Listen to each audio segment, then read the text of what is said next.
Hello and welcome to Cat Week. Right now I'm going to demonstrate how to put your cat in tonic and mobility. Right now you can see he's like a very happy cat and he's moving. Right, Mikey? Okay. Now I'm going to put him in tonic and mobility. Now he's in a trance-like state, sinking towards the bottom. He's pulling me down with him. He weighs almost an eighth of a ton. You mean like 1/100th of a ton?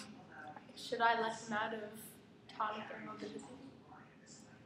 I feel that he might stop breathing for the water isn't going through his nostrils. It looks like he's out of tonic and mobility. That's all for today.